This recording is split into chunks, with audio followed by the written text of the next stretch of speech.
Welcome back, Clipper Nation, to the View from the Clipper podcast. I'm your host, James Warner, joined as always by Josh Sexton. Josh, how are you doing today?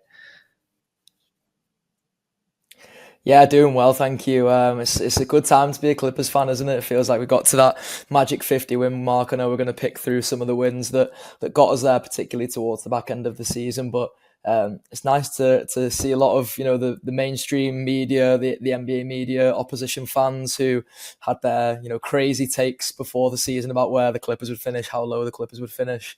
It's nice to see a lot of them eating their words about players with podcasts and such who should have been paid more money and given maxes over certain amounts of years, when the Clippers have managed to do it without that player and without those kinds of personalities in the dressing room. It's a good time to be a Clippers fan. How are you feeling, James?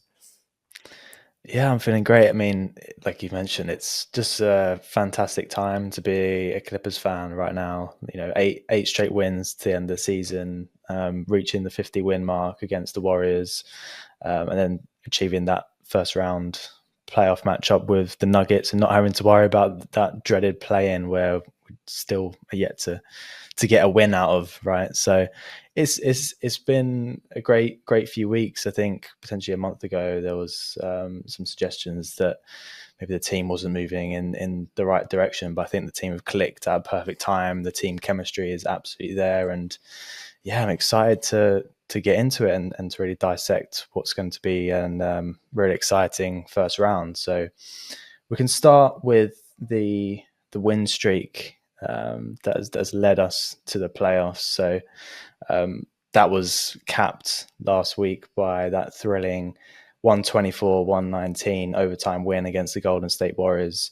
And it wasn't just obviously any win, it was for us to be able to get into that fifth seed. Obviously losing ultimately meant that the Clippers were going to fall into the play-in tournament.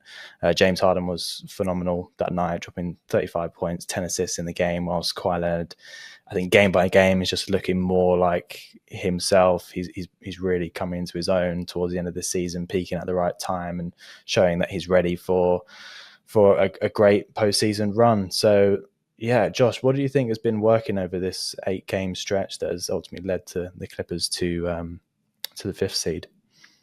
Yeah, the biggest X factor, as you mentioned there, has been Kawhi's health, really. And Kawhi, not just looking healthy, I think, but looking back to something like his best. I keep hearing, comparisons with 2019 Kawhi, even going back as far as his sort of prime with the Spurs. That's the way that people have been talking about Kawhi and his sort of sharpness level that he's managed to get to in the last few weeks. I think he has been the real driving force behind how well the Clippers have done for so many weeks now. Of course, you have to look at other players like James Harden and Ivica Zubac in particular. They were the ones who've been so consistent throughout the whole season. And Norman Powell goes with an honourable mention for the first half of the season. Obviously, gets his injury around the All-Star break and has not quite found his feet again or found his sort of role within the offense with Kawhi Leonard back in it now. But I've no doubts about Norm going into the playoffs. But James Harden just been so crucial for the Clippers as the second option. I think you always know what you're going to get with Kawhi Leonard, really, and I think people can occasionally overlook the contributions that he's made even in the last few seasons. There's been times where he's not been fully fit, even when he's been playing games and things like that. I think we saw that at times last season, when I think it was the series against the Mavs, wasn't it, where there was a dunk he completed and he sort of hung on to the rim for a little while after, because he clearly didn't sort of trust the knee dropping back down onto that.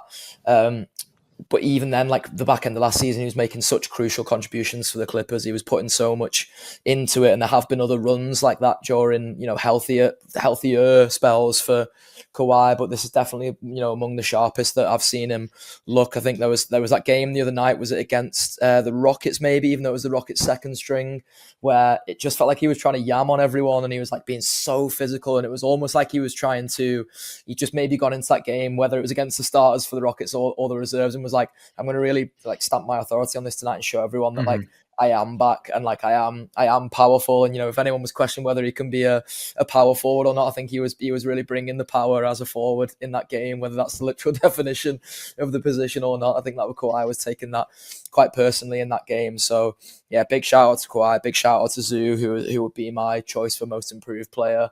Yep. And if not, then DPOY he should be in the conversations for both of those really, and in conversations for Definitely. all defensive teams, possibly even all NBA teams. I do think he's been that good this season. I think Harden should be a shoe-in for that all NBA third team at the very least. And yeah, shout out to the Clippers, shout out to Ty Lue.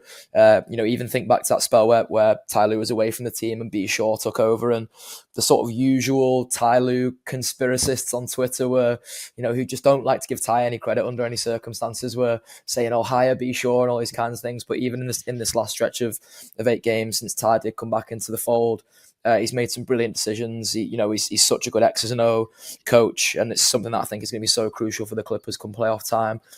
All we ever ask for, James, as I'm sure you will be the same as me, is a healthy run. Just give us a healthy run. I said this on a podcast I was on earlier. Even if the Clippers get bounced in the first round, if you promise me good health throughout that, and then that health continues into next season, even if we do get bounced, I think I would take that from you right now, to be honest. Yeah, I mean that's been the story of every playoff run in the Kawhi Leonard era of the Clippers, even previous iterations of the Clippers going back to Lob City, right? Is can the stars be healthy at the right time? And I think this 8-game win streak is hopefully a point in the right direction that yes, we can do that. Obviously, the proof's in the pudding when it comes to the playoffs, and obviously that's just around the corner. But the fact that this team has been able to put such an impressive run towards the end of the season, like it's not even like they had wrapped up the playoffs, they had their fate decided. They had to win these 8 games to finish in the 5th seed, and they absolutely done it. And like it's credit to the whole team. And yeah, like you've mentioned, Kawhi Leonard peaking at the right time, all that time at the start of the season where, when's he going to play? It's the criticism that he's faced for managing his injuries. No one is talking about that now. Literally, no, it's not. It's a non-conversation. Everyone's talking about how good Kawhi Leonard looks, and only him and this medical staff of the Clippers know obviously how to handle his injury. And I think this time around it's played off, and it's a strategy that's worked. Obviously, at first, easing him back in with obviously minutes restrictions and avoiding back-to-backs, but letting him peak at the right time and just watching him really just take ownership of this team and leading it through these 8 games when, the playoffs were literally on the line. We're almost a couple games away from being out of it completely. So yeah, it's been absolutely fantastic. And I think just in general, like what's been working really well for the Clippers is since March the 6th, they've had the best offense and the best defense, which is just a credit to every single player in that team. Not just Kawhi Leonard, James Harden, and Norman Powell, who've obviously been a force on the offensive end, but guys like you've mentioned, Ivica Zubac, who've been just an absolute beast in the paint, really just, taking a leap this season, averaging 16.8 points, 12.6 rebounds. And then guys like Chris Dunn, Derek Jones Jr., who've just turned our defense into an absolute lockdown unit. The team chemistry is clicking at the right time. Like you said, credit to Ty Lue. His game plan has been just firing on all cylinders over these last 8 games. And Jeff Van Gundy as well. You can just really see his imprint all over the team now. You started to see it at the start of the season, but in some of these games, particularly against the Warriors, the way they were matching up with Steph Curry and Jimmy Butler and trying to slow him down was just great to see. And I just absolutely love this starting unit. Watching Chris Dunn run around, having Derek Jones Jr. come off the bench and be a menace as well. Like the Clippers are going to be really interesting in the playoffs. And Ty Lue, like you mentioned, has always been an X's and O's coach, but he absolutely relishes in these moments when it comes down to the matchups. You're playing potentially the same team 7 games in a row. What are the matchups? What works? What doesn't work? And sort of making those in-game adjustments. This is the time of the season where he makes his money. And I think all we've ever asked for this Ty Lue side is to have healthy Kawhi Leonard. That's about it. Or James Harden, Norman Powell, just having everyone fit and ready to execute on his game plan, because we know that he can be a menace. And I think it's just been awesome to see, and I couldn't be even more happier at the moment. So I guess obviously this 8-game win streak has cause a bit more of a buzz around the Clippers? Has it convinced you that this team is a legit contender for the NBA championship? I don't think it's the 8-game win streak that has done that as such. I'm still being really cautiously optimistic in a way that I think a lot of Clippers fans are. I think you've seen, and this always tends to happen, and I sometimes wonder if it's more just bait for Lakers fans than it is legitimate good faith praise of the Clippers when you have guys like Stephen A. Smith and just the sort of NBA talking heads coming out and being so effusive in the praise of the Clippers, really talking about the Clippers as maybe the second best team in the West behind the OKC Thunder. I struggle to take that as good faith takes, because it feels like at every other turn those same people are just bashing the Clippers. Stephen A. Smith telling Kawhi to retire and now calling Kawhi one of the best injury comebacks of all time and things like that. Like, I think Jamal Christopher said it best the other day when he tweeted that meme of John Morant saying, stay on that side. Like, if you switched up on us, stay on that side. If you switched up on Kawhi Leonard and told him to retire, like, keep that same energy. Don't start coming back now saying that it's the greatest injury comeback of all time. So I struggle to take any of those takes calling the Clippers genuine contenders in good faith. We as Clippers fans will always be cautiously optimistic. We've been, stung by this exact same scenario before, where you come into the playoffs on a roll. I think this is probably the healthiest and probably most on a roll we've been maybe since 2021. There's been a lot of comparisons with 18-19. Like I never came into the 18-19 playoffs thinking the Clippers could tear up any trees. I don't think many people did. It wasn't a good roster. It was a team that we liked because it was a spirited roster. There were a lot of guys that were fan favorites on there, but we're not talking about all-stars in the way that we are now. We're making genuine cases for, two guys to be all NBA, and we've got Kawhi Leonard, who we think is, he is one of the greatest of all time, really, isn't he? He's right up there as one of the best in the NBA two-way players. So like I'm struggling to like fall straight back into that, like, oh, the Clippers are championship contenders, especially looking back at like the wins that made up the 8-game winning streak. That's almost not the part of the season that I'm most impressed by. I was really impressed by the Warriors win that ended it. I was really impressed by the Orlando Magic win that started it. The rest of the wins in between, I probably expected the Clippers to win, given the table and the sort of standard that the Clippers had set for themselves before that point. Before that point, they'd lost to the Cleveland Cavaliers, but that was like a comeback game for a revenge game as such for the Cleveland Cavaliers because of what we'd done to them just a couple of weeks before. You saw big games from Jarrett Allen and Evan Mobley in that game, which I think was no surprise. They wanted to work Ivica Zubac way harder than they did in the first leg. Ivica Zubac scored 28 in that first game and then 14 in the second game. So that was quite a clear, sort of change in approach, I would say, from Cleveland. That one, there was a really hard fought game against OKC. They lost in that stretch before, which, even in close losses to teams like Cleveland and OKC, who were top of the East and top of the West this season, they were the ones where I was looking and being like, okay, even though we lost that game, this is why I think the Clippers can go deep in the playoffs, is because they can stand toe-to-toe with those teams. And that might mean that you lose to those teams in, 5 or I guess maybe more so 6 or 7. But going 6 or 7 against the two best teams in the East and West, I mean, if they're doing it against the team in the East, then it means in the NBA Finals. If they're doing it against OKC, at least in the seeding they've ended up in now, it means they're beating the Denver Nuggets to get there. So I'd absolutely bite your hand off for that at this stage. I almost don't want to let expectations around the playoffs ruin what has been such a good regular season, because I just enjoyed this regular season so much, from like the games that I went to cover at Intuit, where the Clippers went 4-0 after a terrible start at Intuit Dome as well. Like their record at Intuit Dome since that sort of turnaround. So many just like amazing wins and big games that have like punctuated that time. And I'm so glad you mentioned a few of those guys in the sort of reserve cast, because I don't think they will go unmentioned this season by Clippers fans. But I think over time, like players like Chris Dunn and Derek Jones Jr. may end up being forgotten when people look back on the season, especially if the Clippers don't go on to achieve a deep playoff run. Like imagine if they do just go out to the Denver Nuggets in this first round.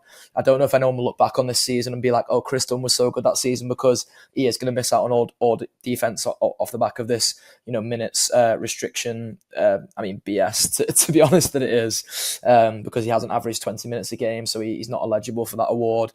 Derek Jones Jr., who's not, the counting stats don't jump off the page to you, but so many crucial contributions, such an amazing energy guy for the Clippers in the way that me and you, I remember when we talked about that trade, we sort of hoped he would be. We hoped that he'd be one of those guys that really helps the Clippers settle into Intuit Dome because he'll get the crowd on their feet. And I can say, having been there for Derek Jones Jr. dunks at Intuit Dome, that was exactly what it did. It really did spark that fan base into life. And then, guys like Nicholas Batum, like you talk about the health of the Clippers going into the playoffs. The person I'm sweating the most over at the moment is 37-year-old Nicholas Batum, which is like kind of a crazy position to be in because I almost didn't expect him to be that crucial going into this phase of the season now, but he is. Like, he's going to be so crucial to what the Clippers look to game plan against Denver. I think he was missed against the Golden State Warriors, missed in the last few games really now. So, fingers crossed we get back to that full health. Nicholas Batum comes back and we just get this healthy playoff run because, I mean, as I say, like it's not going to ruin what's happened this regular season for me, but it would be such a nice reward for these players for what they put into the season if they can even just get out the first round, because that's as good as a deep playoff run. If you go out to the OKC Thunder, you've probably gone out to the best team in the NBA, at least the team that my money's on to come out of the West. So I would not mind that at all, and I'd love to see that for the players.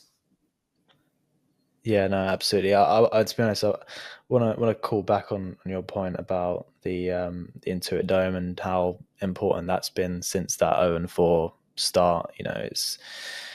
It's been the big theme of this season. Finally getting their own home, their own place in LA to call their home, away from the Lakers, away from just being the team in the basement, right? And really stamping an authority and creating a bit of identity in LA that has always been there, but now they can really just let flourish on the global stage, right? So that's been one of the main themes. And obviously the 0-4 start was pretty disappointing, but I've got the stat here on their record since then, 30-7 at Intuit Dome, which I think if you go back to one of the very first podcasts that we recorded, we really spoke about how having their own arena is going to hopefully be like a vessel for their success this year, and how they haven't really had that too much in the recent eras or iterations of this Clippers team.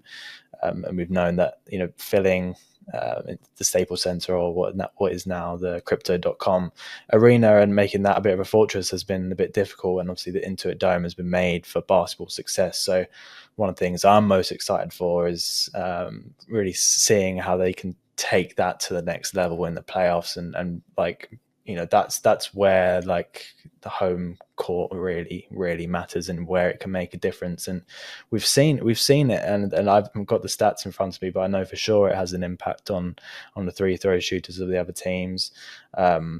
And I think 30-7 since that start speaks for itself. And I'm really excited just to have a bit of a home advantage going into this series with Denver, because we know it's definitely not easy playing in Denver with them having the home court to start with. It's going to be sort of a little bit of an uphill battle, but knowing that we've got a bit of a fortress for them to come play in the Intuit Dome is really exciting. And I think that's played a real big hand in the success of the team this year. And definitely that 8-game win streak has been down to that as well, because of the momentum that has been caused by just having their own arena, having the fans really turn up. I think we had Chris Dunn on the final game of the season Intuit Dome, just thanking the fans and their efforts of sort of making it a real difficult place to play. And I think that's all we've asked for, really, having that identity,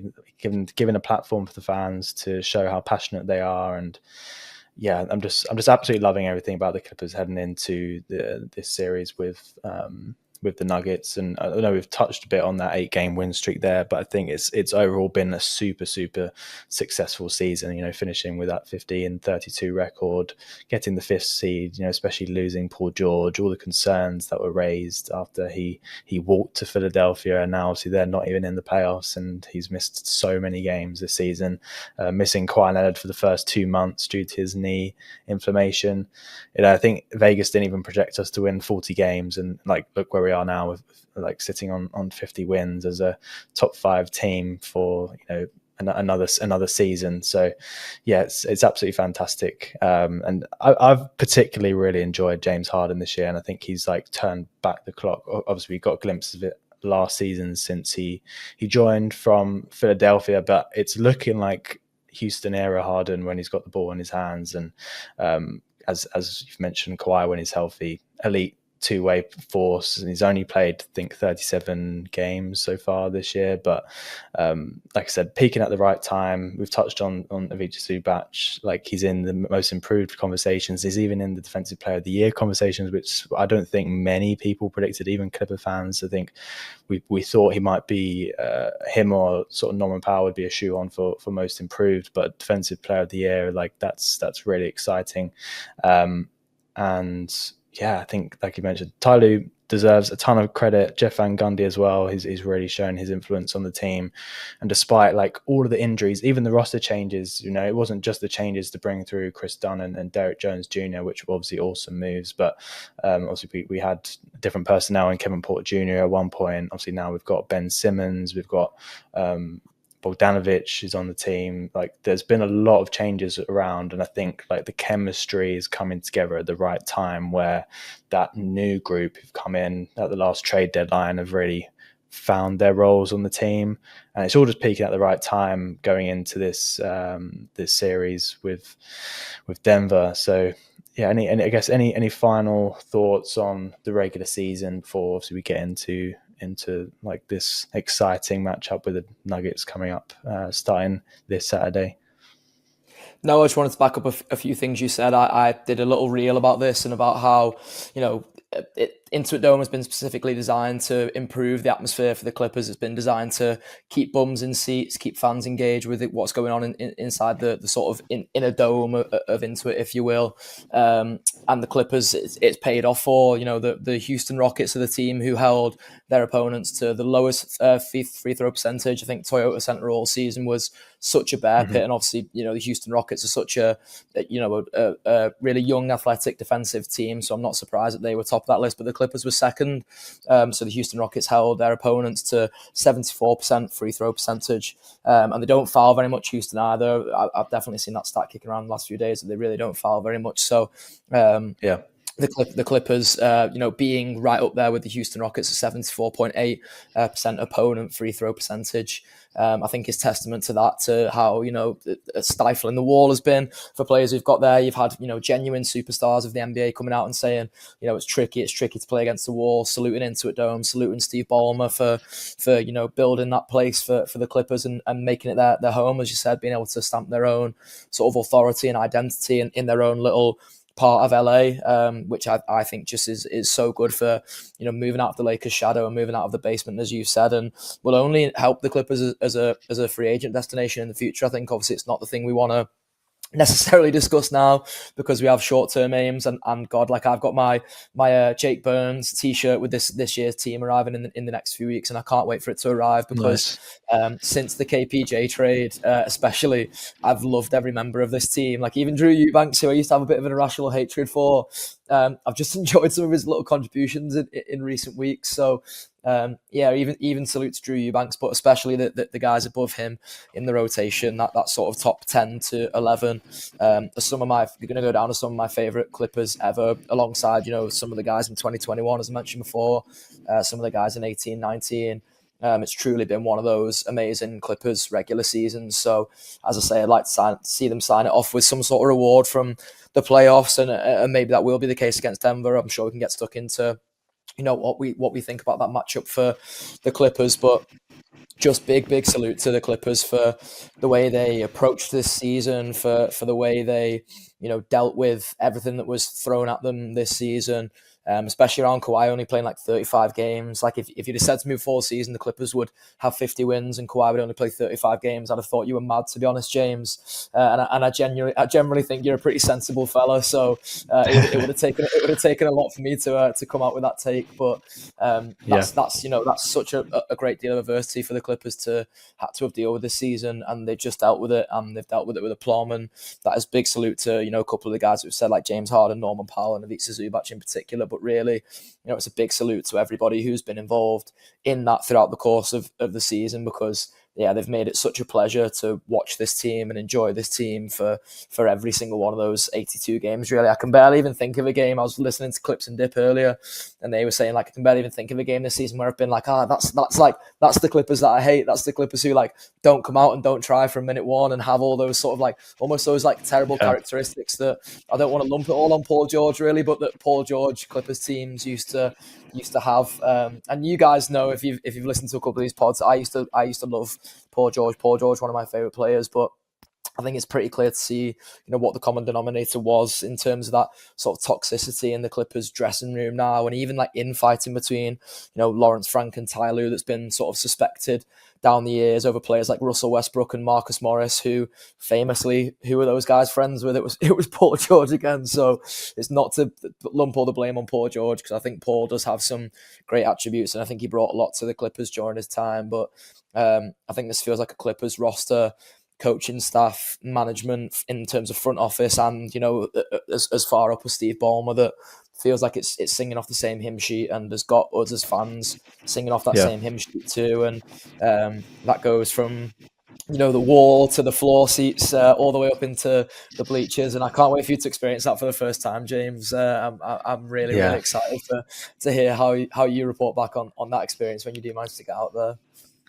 Yeah, no, it's pending, and I'm so jealous of any fan, even yourself, as you got to go fairly recently, but any fan who gets to experience Intuit Dome, because I'm desperate to get there and really explore what it's like firsthand. You hear all about it, you watch the games, you can see its impact on the Clippers and some of the wins that they produced at home this season. 30 of the wins obviously coming at home. So yeah, I'm desperate to get there. I don't know if we're about to get there before the end of a playoff run, but definitely next season I'm going to get out there and see what it's all about for myself. I'm very, very, very, very excited for that.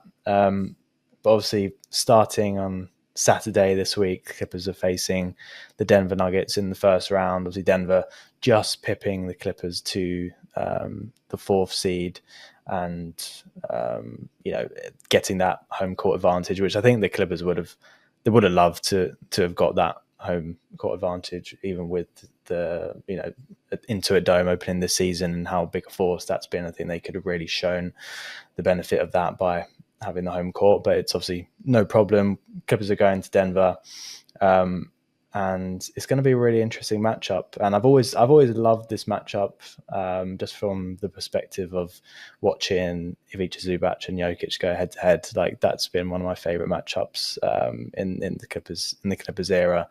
Obviously, we have a little bit of bad blood from that bubble game, and I'll always remember that for the wrong reasons. I was one of those virtual fans during the bubble, and it was game 7 where Paul George and Kawhi Leonard decided they wanted to repeatedly hit the side of the backboard. So that was a bit of a nightmare, and there are definitely some things that need to be rectified in this series, and beating the Denver Nuggets will obviously do that. Obviously, they're led by Nikola Jokic, 3-time MVP, triple-double again this season.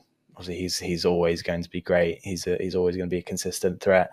But they have had their struggles. Obviously, recently fired coach, and I don't know much about their new coach. I know he's an interim basis for now, and I think they've won a fair few games on the spin. I think there were doubts that potentially certain players were getting minutes who didn't deserve minutes, and it seems like that's being rejigged.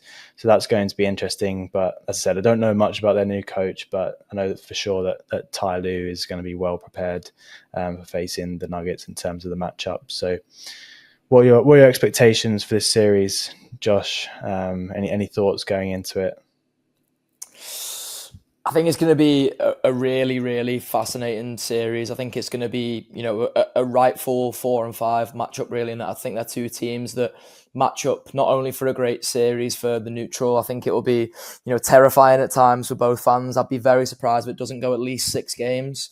And if you were to tell me right now that it was to go 6 games, I'm sorry, James, I'm giving a prediction a little bit early here, maybe, but if you were to tell me that it was to just go 6 games and not 7, I'd probably presume that the Clippers had won it at that stage. And I think it is that close. I just think there's like a paper's width between these two teams, because you've referenced Nikola Jokic and Jokic. There's no disputing that talent. I don't want to do anything within my answer here to degrade Jokic's talent in any way. I am so overawed by him as a basketball player. Really, I'm so in awe of his ability, both with the ball, and that's in a playmaking sense, that's in a shooting sense, it's in a touch around the rim sense.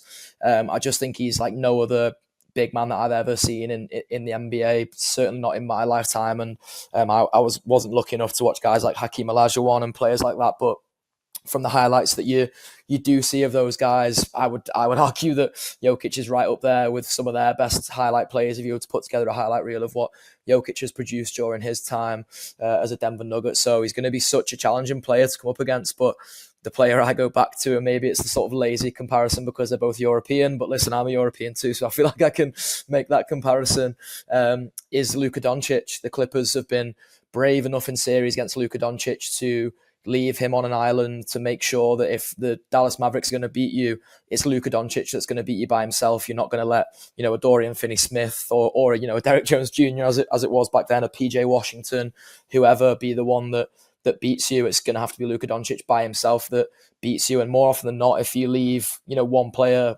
NBA games, I think the average score in NBA game is probably about 110 points right now, unless Nikola Jokic has got an 110-point game in his back pocket and can overtake Wilt Chamberlain. Then I'd say the Clippers finding a way to leave Jokic on an island and make sure that everybody else is accounted for. It's similar to what they've done with Luka Doncic before. It's a strategy that they've proven has worked for them over time. Besides that, the only series they've lost to Dallas is that one last season, when I would argue that it was more a case of the Clippers going into that with ill health and playing with a 30% Kawhi Leonard and just bad vibes generally from what the back end of that season produced, really. The Clippers are going absolutely rolling into this one. So I would wager that if they do leave Jokic on an island, that is going to be a good way to stop the Denver Nuggets, because there's question marks over Jamal Murray and his fitness. He's played a couple of games now. I think he started 3 games in a row, but his 3-point percentage has not got back to the sort of levels you'd expect from a player like Jamal Murray. Now there is a playoff version of Jamal Murray. The Lakers saw the sort of thicker side of that last season, I think it was, when he torched them in a playoff series. So we know that there is that, there should be the expectation that is to come. It's almost like a prepare for the best, but hope for the worst kind of thing from Jamal Murray. And then Michael Porter Jr., there's that sort of classic thing of the Clippers passing up on him because of back issues. I think it was to draft Jerome Robinson at the time. I think that's a memory that I've been trying to put out of mind, to be honest. But Michael Porter Jr. has still got the ability to, get hot and make a team catch 30 of his points on one night. So they are still a team that's got weapons, but they're a team that is, lacking in depth now in a way that I think the Clippers do have depth. They're lacking in, wing superstars, I would say. Or when I say wing superstars, what I mean is like the kind of really passable two-way wingers, like a Derek Jones Jr., like a Norman Powell, who's not necessarily like your two-way guy, but Norman Powell could also, similar to Michael Porter Jr., maybe leaves off some of the defensive things, but can give a team 30 on any given night as long as he can slot back into this offense in the way that he can. But like you look at a guy like a Nick Batum, like a Derek Jones Jr., as I mentioned, the point of attack defense that Chris Dunn will provide, I think, is better than anything that Christian Braun can provide. And I think Christian Braun is a really tidy player too. I just don't think he operates on the same defensive level that Chris Dunn does. So I think, even just looking sort of, matchup for matchup there in the sort of individual matchups, there's so much to be excited about in this series. I think there is a way home in which the Clippers can win it. The thing we'll always go back to, unfortunately, is just the health. If we can have the health, I'll be more confident. But there's going to be so many things to look out for. It's almost like the unknown quantity, really, isn't it? Because of the firing of Michael Malone, we're led to believe that was that sort of infighting between him and Calvin Booth, which is why they both got fired in the end. The Denver Nuggets GM apparently it was over Russell Westbrook and the amount of game time Russell Westbrook's getting. So I know there was a lot of love for Russ while he was a Clipper. I love Russ as a person. I love the philanthropic work that he did in LA NBA while he was back home during his time Yeah. with the Clippers. I can't speak highly enough of the person that Russell Westbrook is. I just think he can simultaneously, sometimes within the space of a minute, be such a help and such a hindrance to his own team. And he's thrown a couple of franchises into disarray now because he can't separate from this idea of MVP Russell Westbrook. And I think because he is such an engaging and like kind and caring human being, he almost takes other people along for that journey. Like I remember Ty Lue, who I respect so highly as a coach, coming out and saying last season, we're talking about MVP Russell Westbrook here. And I'm like, no, we're not, Ty Lue. We're not talking about MVP Russell Westbrook. We're talking about washed Russell Westbrook at this stage. Like I'm prepared to even go as far as to say that. And I think Denver have seen it this season. I think there's obviously been this infight between Calvin Booth, who I believe wanted some of the younger guys like Peyton Watson to be getting a chance, and Michael Malone, who wanted to be playing his veterans like Russ. We saw that sequence of Russ against, was it Minnesota, when Nickeil Alexander-Walker hits the three that kills that game, when the Clippers wanted the Nuggets to win that game, really, and Russ just managed to make 3 horrendous plays on back-to-back possessions. And that's unfortunately what Russell Westbrook can bring to your team if you're not careful to let his role become as inflated as, unfortunately his on-court ego and character and persona is. So Denver's had to deal with the thick end of that this season. It's led to a coaching and a GM change, but Rick Adelman is clearly a guy that the organization has a lot of faith in. So it will be an unknown quantity for the Clippers. How many minutes will a guy like Peyton Watson get going into the series as well? Because he is one of those wing defenders that is long and can be a real problem. He's young and athletic and all those things. So there's going to be a lot of sort of variables, and I imagine that will change as the series goes on as well. I imagine we'll see really good adjustments from both Ty Lue and Rick Adelman. I can also see a world where the Clippers come flying out the gate, punch Denver in the mouth in game one in the Ball Arena up in Colorado. Obviously, there's the latitude and things like that to think about there with Denver too. But I could see a scenario in which the Clippers come out in that game one, get off to a fast start, and then hopefully, as long as they can hold home court from there, it could be plain sailing for the Clippers. Yeah. The Clippers have got the momentum right now as well, right? With that 8-game winning streak, they're feeling good going up to Denver. And I think you touched on it there. I think one of the keys for this series is going to be that Zubac and Jokic matchup. You spoke about Jokic's brilliance. It speaks for himself. But I really think the Clippers have one of Jokic's kryptonites in Ivica Zubac, and this is if I'm Nikola Jokic, I'm probably not fearing a whole lot in the NBA, but if I'm going to fear one man, it's potentially the way Ivica Zubac has been playing this season in particular. It's the best I think Ivica Zubac has played his whole career. So I think Jokic is matching up with one of his kryptonites at the completely wrong time. I'm going to say this sparingly, but he's averaging just 25 points against Ivica Zubac over the last 2 years. Got some more stats on him. Is 51% true shooting percentage, which is down on his average.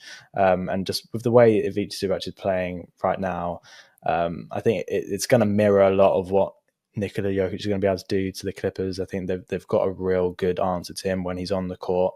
I think the issue is obviously going to come when Ivica Zubac is going to have to sit. They're going to have to match those minutes up pretty well, but obviously trust Ty Lue to do that. And I think if Zoo can force Jokic into some tough shots, in the playoffs, we've seen him throw in some crazy circus-like shots, but we know for sure he's not going to be able to do that consistently through the series. If we can force him into those tough shots without double teams, we can stay locked in on the shooters. I think the length of the Clippers is really going to see them through in this series. And Denver's defense is below average in the NBA. I think they're 21st ranked defense right now, and obviously with the Clippers having the best offense over those last 8 games in the NBA. Like I said, just peaking at the right time. James Harden as well. I think in the 2 wins that the Clippers have had against the Nuggets this season, has averaged 27 points, 13 assists, one standout, almost 40-point game back in December. And I think his ability to get to the 3-throw line against Denver in that game was one that was was a particular standout. I think he had 13 attempts that game, and then just putting as much pressure on their defense as possible, being aggressive. We've got the right kind of players to be playing Denver. I think we match up extremely well, not just on the offensive end, but the defensive end, as we mentioned with Vicha Zubac, but also guys like Chris Dunn, Derek Jones Jr., who can go after guys who have a mistake in them, like you've mentioned, Russell Westbrook. It's going to be interesting to be on the other side of the court this time around in terms of that Russell Westbrook experience. I think we saw a couple of seasons back that he can have an impact on the games in terms of his intensity, but things are going a little bit sour for him in Denver. I think I caught on to some sort of media reporting around the situation recently. He's almost sort of limiting his response with the media in Denver. Like it's not a great situation, as you've touched on. I think guys like Chris Dunn and Derek Jones Jr. can really get the best out of him. I say the best out of him. I mean, like in terms of the Clippers' point of view, I really don't suspect Russell Westbrook is going to be playing particularly well in this series. And obviously Kawhi Leonard is an absolute X factor. He hasn't actually faced off with the Nuggets this season due to injury, but obviously he's coming fresh off a 33-point game against Golden State. Like we mentioned, he's peaking at the absolute right time and can really be that X factor in terms of that offensive efficiency. I think the Nuggets are going to give up a lot of looks against Kawhi. I don't think they've got that kind of defender to match up with him. I think that they've got some talented players who can step up. Like we've seen, Jamal Murray in the past has been a little bit of a playoff killer, and he can really turn on his performances. I know he's not been at that kind of level in the regular season, but obviously I'd never write him off. And I think the Clippers have been on the other side of a few of his really good playoff games. So obviously he's one to look out for, but I really don't see them matching some of the offensive talent that we've got with James Harden, Kawhi Leonard, Norman Powell, just really going to be stepping up in this series. So yeah, very, very excited. I think, like I've mentioned, it's going to be a great matchup. I think our bench is one to be particularly excited about when you compare the two. I think Denver's this season is a weak link. I think it's been on the downtrend since they won the championship. It's got progressively worse. And I've just pulled up a stat here: minus 3.8 net rating when Jokic sits. So I'm really hoping that guys like Nicholas Batum, Ben Simmons, Derek Jones Jr., Bogdan Bogdanovic, these are players who we need to look to take advantage of the Clippers sitting Jokic, and when their bench comes in, we are going to look to win those minutes. So I think there's going to be a lot of points available for the Clippers in these games. I think there's going to be some high scoring games, and yeah, really, really excited. Do we want to go straight into predictions, or is there anything else you wanted to speak about ahead of this this series starting? The only other thing, just for balance, because we're both Clippers fans, obviously, so we're going to sit on the side of looking at how good the Clippers match up with Denver. I do just want to stress that I think Denver match up quite well with the Clippers too. Like if there is a good Kawhi stopper in the league, then I would argue that Aaron Gordon is a player who probably didn't mention too much within that, but I think he could be a bit of almost a wild card for Denver in this series, because if he can manage to keep Kawhi relatively quiet, sort of, again, it comes back to what we said about Jokic. Like, you'll struggle to keep Jokic quiet for 7 games. I don't think Kawhi is on Jokic's level. I think Jokic will be the best player in this series.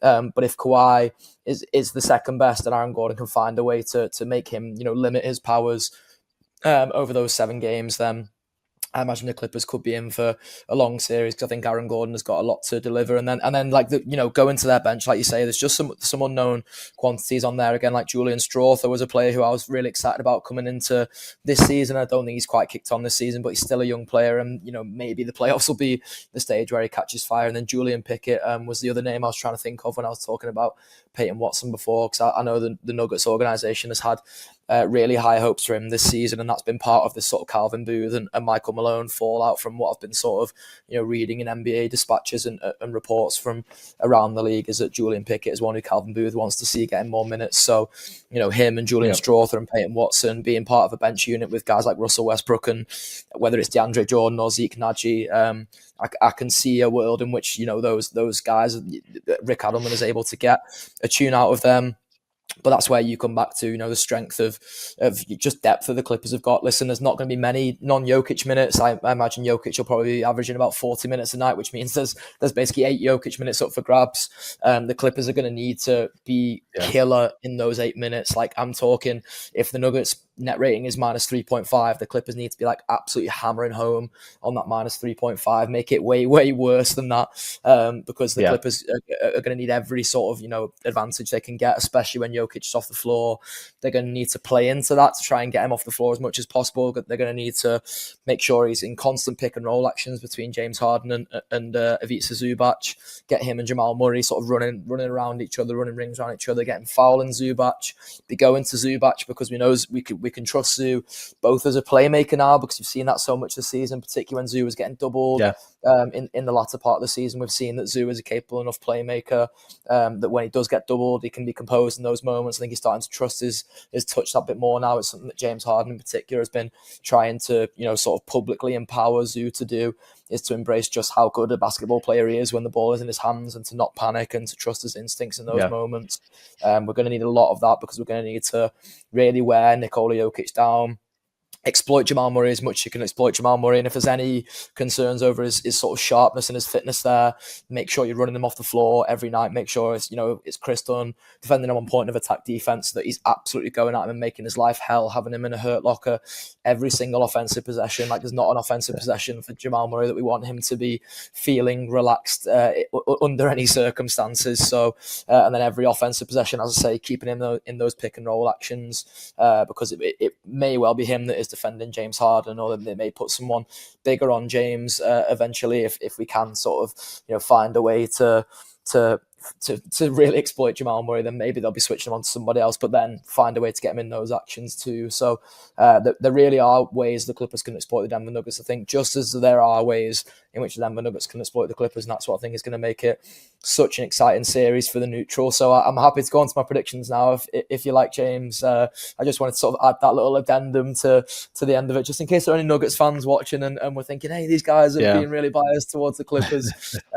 We are Clippers fans ultimately. We've watched, as good as, I would say, I've watched 70 plus games of the Clippers this season, maybe 75 plus games of the Clippers this season in full. So, and I've probably watched maybe 5 to 10 in that range of the Denver Nuggets. So I am going to be a little bit more biased towards my team, but I think this will be a series that goes deep. As I said before, if you were to tell me it went to 6, I would imagine it, touch wood, it doesn't happen, but imagine I go into a coma now and I wake up after the day of the 6th game and they went, oh, the series is over.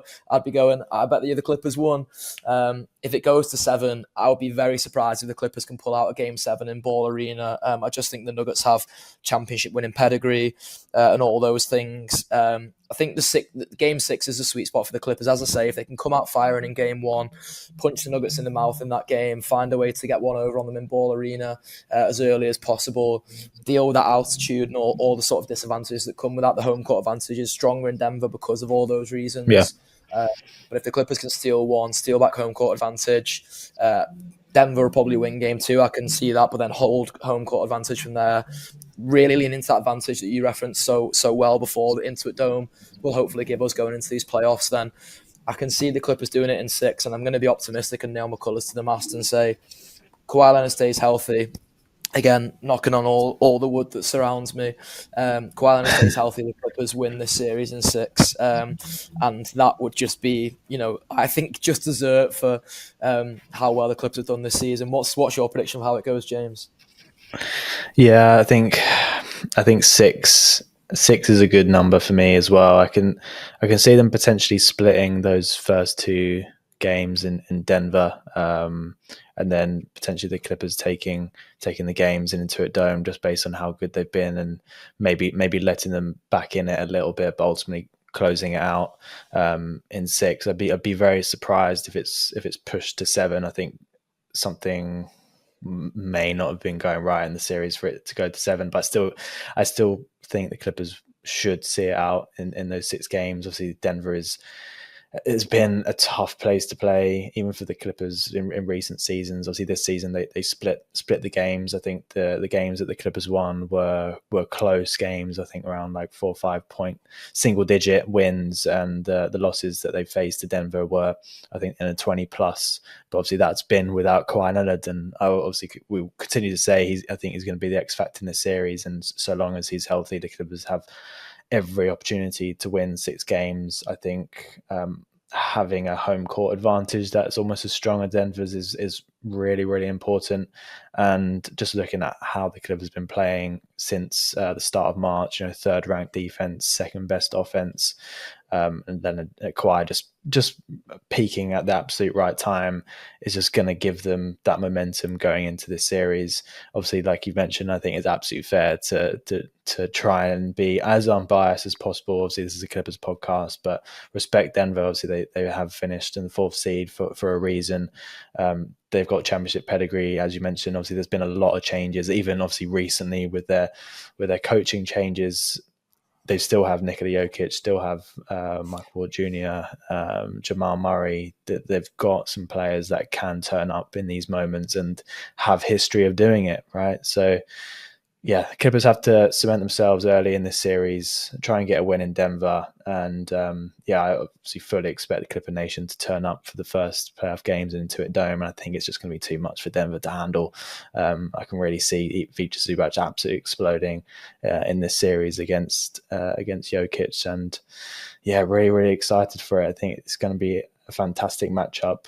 And yeah, kicking off on Saturday. It's come around so quickly, and I can't wait to tune in and see how we get on, because yeah, it's been so, like I mentioned, been so fun to watch the Clippers this season, and I just think they're going to dial up a whole notch. And I think even if you look back at previous iterations, the Clippers, that's always been the trend. The defense gets better, the offense gets better. That's just how Ty Lue operates. Just so happens he's got an assistant now in Jeff Van Gundy, who I think is going to relish every single matchup as well. And I can just see the defense stepping up a whole bunch.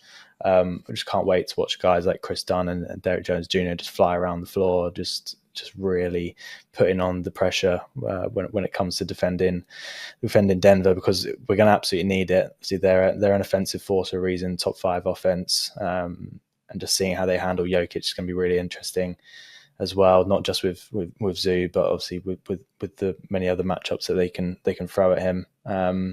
It's going to be a great series, but six games I think is absolutely fair. Like I said, splitting the first 2 in Denver, 2 wins in Intuit Dome, and then potentially splitting the last 2 as well, and hopefully we can get it over the line. I think so long as the Denver's role players don't step up, I really don't think they've got enough to deal with the Clippers, especially how they've been playing since the start of March, as I mentioned. So yeah, very, very exciting times, and I can't wait to get into it. Unfortunately, I'm going to be away, so obviously we probably likely won't be able to touch on how we're getting on again until I come back. But obviously, once I'm back, I'm fully expecting that the Clippers are going to be in the second round, and if it's likely that could be against the OKC Thunder, which is obviously going to be an even more interesting series, which we can dive into. But I just wanted to check with you, Josh, if you had any closing thoughts before we wrap things up. No, like you say, just so excited to see this first playoff series at Intuit Dome. I really don't think it's going to disappoint.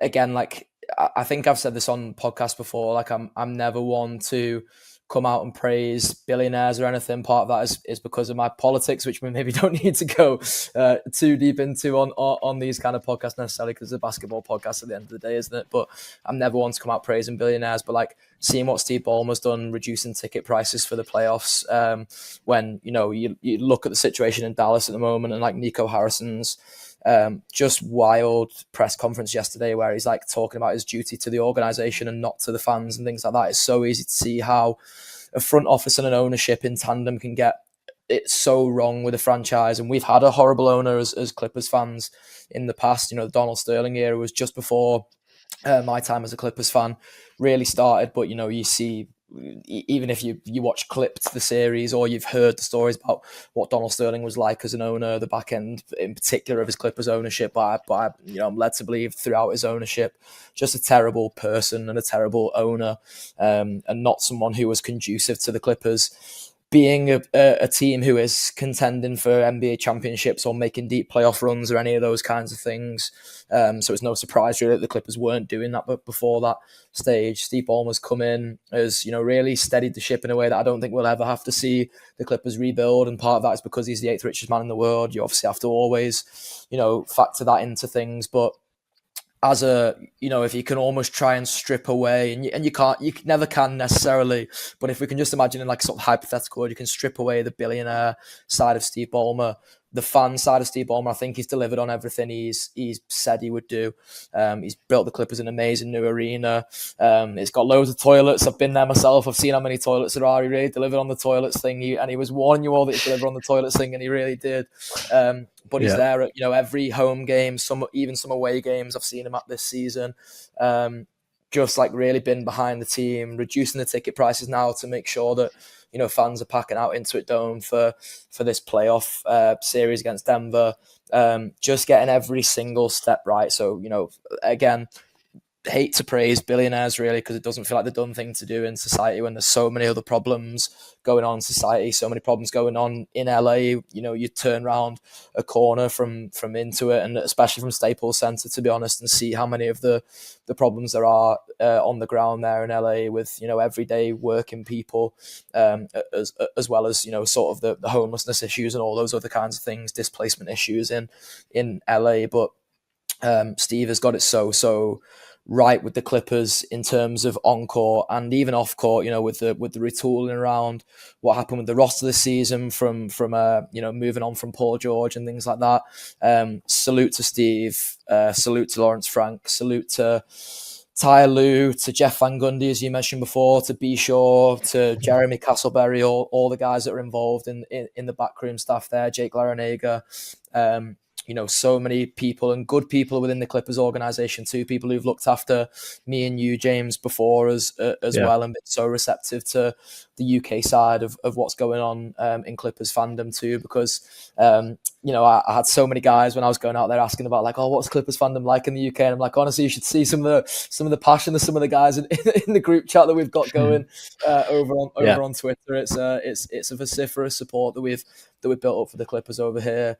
And it's only, I hope, going to be mirrored by what we're going to see inside Intuit Dome throughout this first round playoff series. And Steve Ballmer, as I mentioned, has put the tickets into the hands of real Clippers fans, hopefully real working people in LA get to go to those games and enjoy those experiences, and hopefully we can get some more Clippers fans for the future off the back of what the Clippers have done this season, and hopefully continue to do in these playoffs, because I really do think the Clippers are capable of making a run here, and a run that shakes the foundations of what basketball in LA has been like for too long now, because for too long it has been a Laker town. Even though we're not from LA, we can still go there and see that is the case.